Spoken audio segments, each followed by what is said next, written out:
जहाँ जान पर्छ जे गर्न पर्छ जसको चौताल उस्न पर्छ नि म तयार छु मेरो छोरालाई जसरी गोली हानेर मार्यो नि छातीमा गोली हानेर मार्यो नि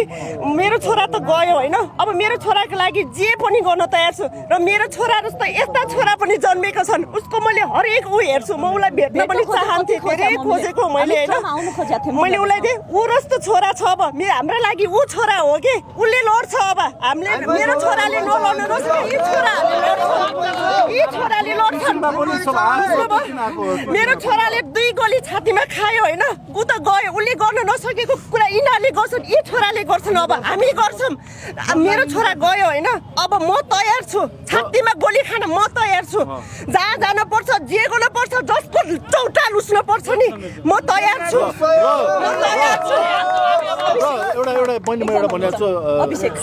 सुदन यस्तो मिराज यस्तो भनेर हैन उनीहरू एकजुट भइसक्यो हैन अहिले मलाई थाहा छ तर सुन्नु सुदनजीलाई नराम्रो भन्ने मान्छे यसरी हात काम्यो भन्ने मान्छे उसले नखाई उसले नसुती हाम्रोलाई पहिलो दिनदेखि लडेको सुदन अनिलहरू भनेको उनीहरूलाई नराम्रो भन्ने मान्छेलाई त हैन उनीहरूलाई नराम्रो होस् कि हामी मृतक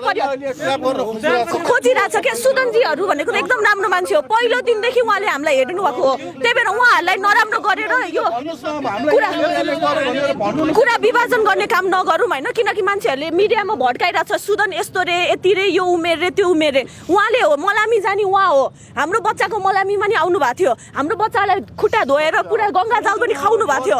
त्यत्रो गर्नु भएको छ यस्तो मान्छेलाई अहिले तपाईहरुले कुरा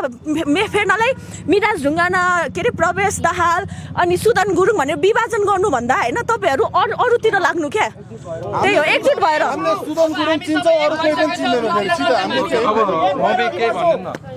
पहिलो दिनदेखि सुदन गुरुङहरु आएको हामीसँग म यति मात्र भन्न चाहन्छु हैन